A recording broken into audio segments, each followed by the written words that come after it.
एक मुख के विष्णु जी, चार मुख के ब्रह्मा जी, पंचानन राजे, पांच मुख के कौन है? शंकर जी, पंचवक्त्रम त्रिनेत्रम, एकानन चतुरानन पंचानन राजे, हंसासन गरुणासन वृषवाहन राजे। ओम जय शिव ओंकारा। हंसासन, हंस पे कौन बैठते हैं? ब्रह्मा जी। गरुणासन, गरुड़ पर कौन बैठते हैं? विष्णु जी। और वृषवाहन, वृषभ पर शिव जी, है ना? ये जो आप ओमकार का जो आप आरती करते हैं, ये केवल महादेव की आरती नहीं है, यह पूरी साक्षात ओंकार के रूप में जो शिव है, जो परब्रह्म शिव हैं, उनकी आरती है।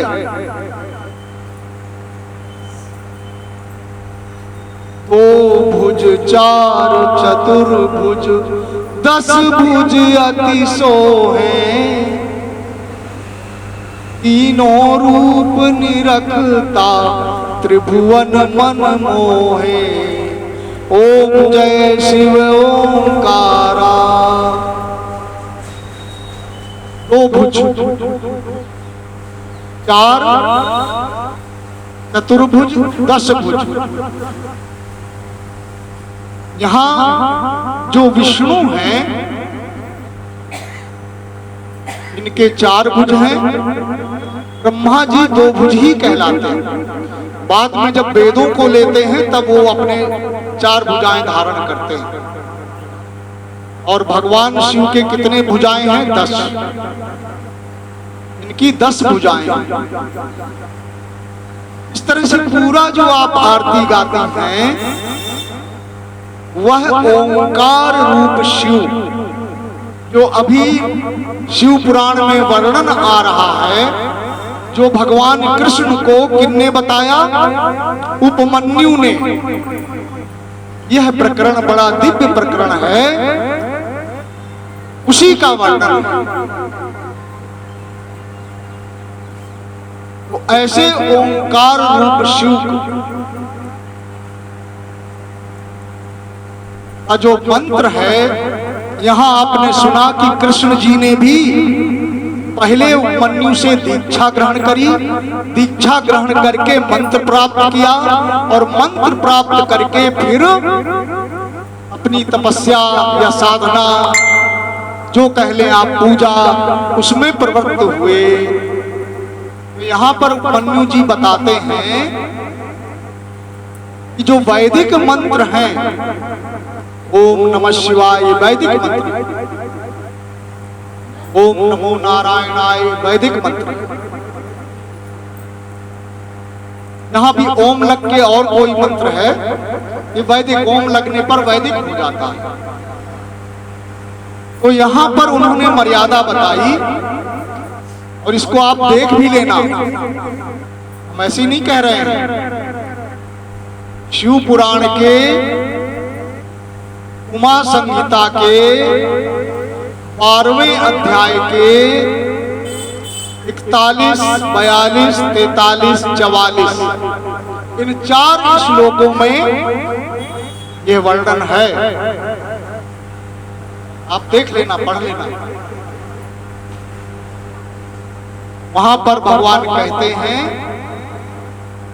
उपमन्यु जी कि अगर यह श्रुति की परंपरा है, यह वेद की आज्ञा है,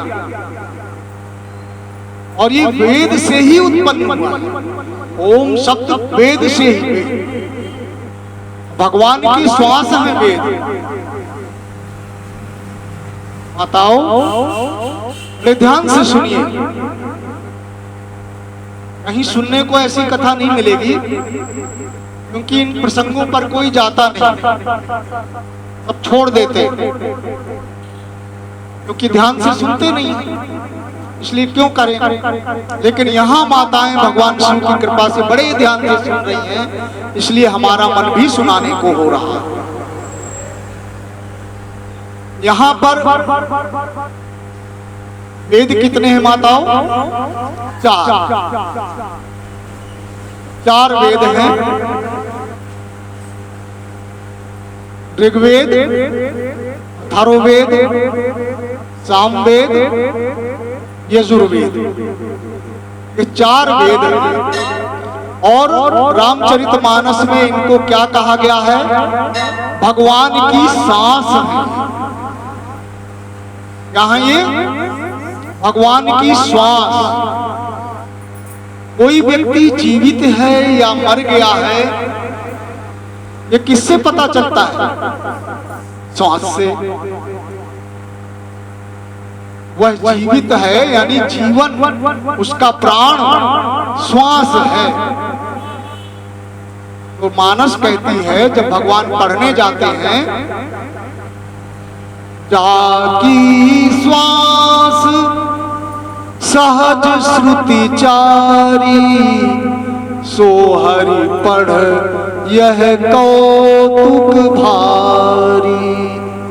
भगवान को पढ़ने की क्या आवश्यकता?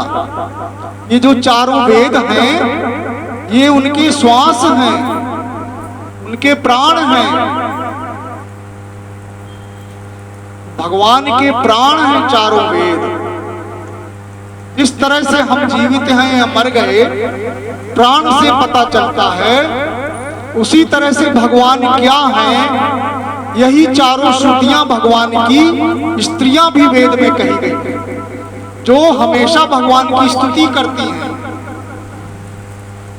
नेति नेति नित निगम का, निगम ही श्रुतियां हैं, श्रुतियों को ही वेद कहा गया। तो ये वेदों ने कहा कि ओंकार वैदिक मंत्र है, यह केवल गुरु की कृपा से, जब आप में पात्रता होगी, यह इतना मूल्यवान है, हर कोई चीज किसी को नहीं दी जाती। अगर आपके पास हीरा है, आप तो एक किसी को पता भी नहीं चलने दोगे कि मेरे पास हीरा है। क्यों? कहीं कोई लूट ना ले, चुरा ना ले, मैं असावधान हो जाऊं तो मेरा हीरा यानी मेरा धन हड़प ले। जिसके पास ये हैं शक्तियां, एक तो किसी को बताएगा नहीं, और अगर उसको जब देना होगा तो देख लेगा कि ये उसको संभाल के रख सकता है कि नहीं, ये उसके लायक है कि नहीं। जब वो देख लेगा ये उसके लायक है, तभी वह उसको देगा। इसी तरह से हमारे महान संत, महान गुरु, जो सिद्ध संत और गुरु होते हैं, वो अपने इन दिव्य मंत्रों को, दिव्य शक्तियों को आज भी देते हैं। आप देख रहे हैं, आपके पास में ही बागेश्वर धाम सरकार है, पूज्य गुरुदेव ने ही उनको शक्ति दे दी 5 वर्ष पहले। इसके पहले भी वे 8 साल से वहीं रहते थे। सारे लोग आते थे, 1-2 रुपए चढ़ा करके चले जाते थे। दिन भर कथा, उन्होंने खुद कहा है, मैं दूसरों के यहाँ रोटी मांगने जाता था, लेकिन साधना थी। गुरुदेव ने देखा, हाँ इसमें क्षमता है, इसमें मैं साधना का बीज डाल सकता हूँ, फलेगा फूलेगा। बीज वहीं डाला जाता है तभी तो उगता है। बंजर जमीन में बीज डालते हैं क्या? वो भगवान आज भी सिद्ध संतों के रूप में हैं, और वो उसी पर कृपा करेंगे। पहले जांच लेंगे, परख लेंगे, तब इतनी अमूल्य चीज देंगे। क्योंकि जिन्हों उनको मिली है तो उनको ऐसे नहीं मिल गई है, जन्मों जन्मों की साधनाओं के बाद उनको वो चीज मिली है, और उनकी मर्यादा उनको बताई गई है कि ऐसे किसी को मत लुटा देना, मत बांटते फिरना, ये पंजीरी नहीं है। ओ यहाँ पर बताया गया कि इन मंत्रों की मर्यादा है और बिना गुरु के प्राप्त मंत्र को यदि आप जपते हैं तो उससे अनर्थ होता है, उससे आपको कोई लाभ नहीं मिलेगा। इसका उदाहरण मैं बताऊं, गीता जी में लिखा है। गीता जी में भगवान कृष्ण से अर्जुन ने पूछा, हे भगवान, आपने हमको ये गीता सुनाई, आपने बताया करने योग्य कार्य करें, ना करने योग्य कार्य ना करें, तो हमें बताए कौन कि ये क्या करना चाहिए क्या नहीं करना चाहिए, जो कर्म योग है। तो भगवान वहां कहते हैं अर्जुन से, तस्मात् शास्त्रम प्रमाणम च कार्य व्यवस्थितौ। इसमें शास्त्र प्रमाण है। शास्त्र कौन? वेद, पुराण, उपनिषद। तस्मात् शास्त्रम प्रमाणम ते कार्य व्यवस्थितौ। क्या करना चाहिए क्या नहीं करना चाहिए, ज्ञात्वा शास्त्र विधानोक्तम, शास्त्र के विधान को जान करके तत्त्वं कर्तुमर्हसि, तब तुम कर्म को करो, कर्म में प्रवृत्त हो। तो अर्जुन ने पूछा, अगर शास्त्र को जान करके ना करें तो भगवान कहते हैं, यो शास्त्र विधि परित्यज्य, विशज्य शास्त्र विधि, यो कार्यम करे, जो कार्य करता है शास्त्र की विधि को छोड़ करके, न स सिद्धि प्राप्त होती, वह न सिद्धि को प्राप्त करता है, न सुखम न परागति, न सुख को प्राप्त करेगा, न परागति माने स्वर्ग को, यानी परलोक में भी अच्छी गति नहीं प्राप्त करेगा। ऐसा भगवान की वाणी, ऐसा भगवान कहते हैं। ये भगवान कृष्ण जो अर्जुन से बताए हैं, इन्होंने ऐसे नहीं पहले गुरु से सुना, यही गुरु तो यहाँ बता रहे हैं उपमन्यु जी। उपमन्यु जी यही बता रहे हैं श्री कृष्ण को, ये उन्होंने गुरुमुख से सुना उपमन्यु जी से, तब वहां वो कृष्ण के रूप में अर्जुन को भी वही बता रहे हैं। इसलिए उन्होंने कहा, ये शास्त्र विधान क्या है? आप बताओ, जानती हो संविधान होता है, आप टीवी में देखते होंगे, संविधान की रक्षा करो, राहुल जी चिल्लाते रहते हैं, संविधान खत्म हो जाएगा, ये हो जाएगा, वो हो जाएगा। संविधान क्या है?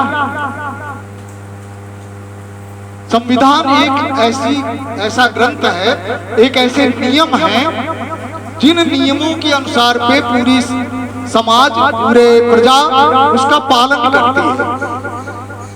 संविधान में लिखा है कि तलाक एक क्या नियम है, नियम विरुद्ध तलाक या शादी करोगे तो आपको इस धारा के तहत जेल में जाना पड़ेगा, इस धारा चोरी करने को इस धारा के अंतर्गत जेल में जाना पड़ेगा, मर्डर करोगे 302 के तहत जेल में जाना पड़ेगा, मर्डर करने की सलाह दोगे 302 में जेल की तरफ जाना पड़ेगा, केस चलेगा, जज ऑर्डर देगा और फांसी भी मिलेगी। कोई छोटे दंड हैं, कम में निपट जाते हो, 1-2 महीने की सजा में निपट जाते हैं, 2-4 साल की सजा में निपट जाते हैं। कोई बड़ा दंड है तो आजीवन कारावास होता है, या कभी कभी मृत्युदंड हो जाता है। आतंकवादी बन करके देश विरुद्ध कार्य करते हैं तो फांसी की सजा हो जाती है। तो यही संविधान है जिसमें व्यवस्था बनाई गई, कानून की व्यवस्था, कि इस कानून के अनुसार ही आपको चलना है। वो चाहे बड़े छोटे से छोटा आदमी हो और चाहे प्रधानमंत्री राष्ट्रपति हो, वह कानून प्रधानमंत्री पर भी लागू होता है, राष्ट्रपति पर भी लागू होता है। तो यही विधान है, विधि का विधान, वेद का विधान। जो वेद का विधान, वेदों ने जो मर्यादा बना दी है, जो शास्त्रों ने मर्यादा बना दी है उसके अनुसार जब हम चलते हैं तो हमारे कृत्य सुकृत्य हो जाते हैं, कर्म हमारे अच्छे सुकृत्य हो जाते हैं, अच्छे कर्म होते हैं तो उसमें इनाम भी मिलता है। कभी कभी सरकार इनाम भी देती है ना। हमारे पूज्य गुरुदेव जी को उनके इस राष्ट्र की सेवा के लिए पद्म विभूषण का अवार्ड दिया गया। भारत सरकार द्वारा किसी को पद्मश्री देते हैं, पद्म भूषण देते हैं, कीर्ति चक्र मिलता है लड़ाई करने वालों को, परमवीर चक्र मिलता है। इस तरह से अवार्ड भी मिलते हैं, प्रमोशन भी होता है। आप अच्छे कार्य करेंगे, भगवान प्रसन्न होकर के आपको प्रमोट कर देंगे। यहाँ पर यह बताया गया है कि अगर शूद्र जाति का व्यक्ति है और वह मर्यादित जीवन जीते हुए, जो मर्यादा शूद्र के लिए वेद ने बनाई है उसको जीवन पालन करते हुए, वह शिवपुराण में है, वह 1 करोड़ शिव का नाम जप ले, शिव शिव शिव शिव शिव शिव, उसको अगला जन्म ब्राह्मण का मिल जाएगा। अगले जन्म में वो ब्राह्मण बनेगा। अब लोग कहते हैं वर्णाश्रम बेकार है, आज के लोग कहते हैं, आज के सिविलाइज्ड पर्संस, इनको बुद्धि का अजीर्ण है, अपने वेदों को नहीं मानते, वेद के मंत्रों को नहीं मानते, आचार विचार को नहीं मानते। वो कहते हैं सब पोंगा पंथी का काम है, जबकि ऐसा नहीं है। वेद को भगवान भी यहाँ आकर के जीवित मानते हैं। चतुर्वर्णम मया सृष्टम गुण कर्म विभागशः, भगवान गीता में कहते हैं चतुर्वर्ण, ये जो चारों वर्ण हैं, ब्राह्मण क्षत्रिय वैश्य शूद्र, ये मेरे द्वारा बनाए गए हैं। इस आधार पर गुण कर्म विभागशः, गुणों और कर्मों के अनुसार आज आप इस जन्म में जैसे आप कार्य कर रहे हैं, जैसे आपके मरते समय तक जिन गुणों का आपने संचय किया, जिन कर्मों का आपने संचय किया, उसी तरह से उन्हीं गुणों के आधार पर अगला जन्म आपका निर्धारित होगा। तो ये पूरी बात बताई गई है। तो भगवान ने कहा कि जो ओंकार और इस तरह के मंत्र नहीं कर सकते हैं, उनके लिए क्या करना चाहिए? ओंकार, उन्होंने कहा वो ओम लगा के ऐसे मंत्रों को मत करें, लेकिन राम राम करें। राम भी वही है, रामा। आप सीताराम, राधे श्याम, ये जो नाम है ये अपने आप में मंत्र है और भगवान स्वयं जपते हैं। रामचरितमानस में भी है, शिव जी कौन सा मंत्र जपते हैं? राम राम राम। तुम पुनीत राम नाम दिन राती, ये पार्वती कहते हैं। हे शंकर जी, तुम पुनि राम राम दिन राती, सादर जपहु अनंग अराती। हे भगवान शंकर जी, आप 24 घंटे दिन रात राम राम राम राम राम राम जपते रहते हो। इन्हीं राम की कथा हमको सुनाइए।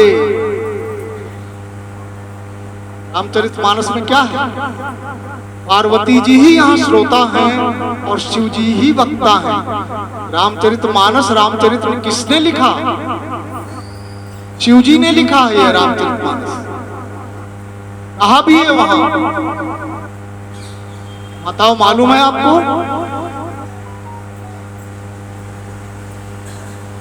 नहीं मालूम? चौपाई आती है, रची महेश निज मानस राखा। रचना की उन्होंने, किसने? शिव जी ने, महेश ने। किसको? रामचरित्र को। रची महेश निज मानस राखा, पाई सो समय शिवासन भाखा। इसकी रचना करके महेश शंकर जी ने रामचरित की रचना करके अपने मस्तिष्क में, मानस में रख लिया। कहाँ रख लिया? मानस में। और जब उत्तम समय आया, शिव जी ने, पार्वती जी ने पूछा, शिवा ने पूछा, तो उनसे फिर कथा के रूप में कहा। और इसका नामकरण भी किन्हीं ने किया? स्वयं शंकर जी ने किया, क्योंकि मानस में रख लिया था ना। इसलिए चौपाई कहती है आगे अगली, ताते राम चरित मानस वर। आ गया ना पूरा रामचरित मानस?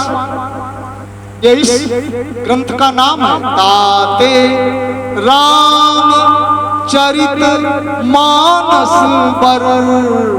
धरेउ नाम, ये नाम धरा, रखा किसने? हेरी हरसी हर, अपने हृदय में देख करके। हर ने, हर माने शिव, हर हर महादेव बोलते हैं ना। धरेउ नाम हेरी हरसी हर, अपने हृदय में देखा, उनके हृदय में राम जी हैं। वहां से संकेत आया, इसका नाम रामचरितमानस रख दो। तो भगवान शिव ने इसका नाम रामचरितमानस रख दिया। तो वह राम नाम जिसको शिव जी भी दिन रात जपते हैं, इसका अधिकार वेद ने कहा कि सब कोई जप सकता। इसको जपने से वही फल मिलेगा जो वैदिक मंत्र को जपने से संतों को मिलता है, ब्राह्मणों को मिलता है। हाँ, 3 अगर आपको गुरु द्वारा प्रदत्त हो जाता है तो आप जप कर सकते हैं।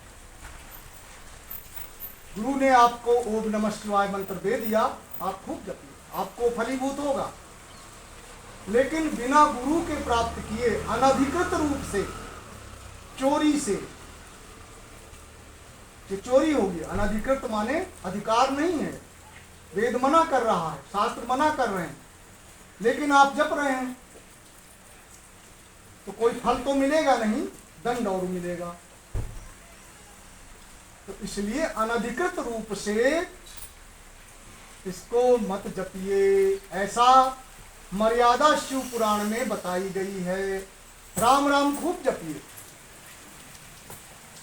ओम नमः शिवाय का आप कीर्तन कर सकते हैं, लेकिन साधना के रूप में, अनुष्ठान के रूप में, जब तक यह गुरु के द्वारा प्राप्त ना हो जाए तब तक आप इन मंत्रों को मत जपिए, किसी के कहने से नहीं। आजकल अपने मन से ही लोग बताते रहते हैं, ऐसा करिए। कथा वार्ता भी जो करते हैं वह भी शास्त्र में नहीं रहते, शास्त्रों को नहीं पढ़ते।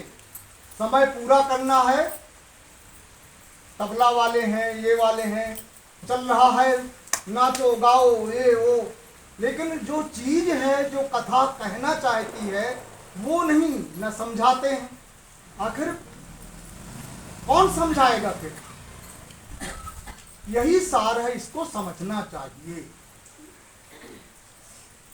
इस तरह से एक सांसारिक मर्यादा का भी विस्तृत विवेचन उपमन्यु जी कृष्ण भगवान को समझाते हैं। सन्यासी के क्या धर्म है, पतिव्रता स्त्री का क्या धर्म है, विद्यार्थी का क्या धर्म है, संत का क्या धर्म है, ये सब चीजें उपमन्यु जी भगवान श्री कृष्ण को समझाते हैं और यहीं पर इतना ज्ञान प्राप्त करके श्री कृष्ण भगवान अपनी द्वारका आ जाते हैं। बोलिए श्री कृष्ण भगवान की जय हो, वेद भगवान की जय हो, शंकर भगवान की जय हो, उपमन्यु महाराज की जय हो। थोड़ा आप राम नाम का कीर्तन कर लीजिए, फिर हम आगे की थोड़ी जो कथा है कैलाश संगीत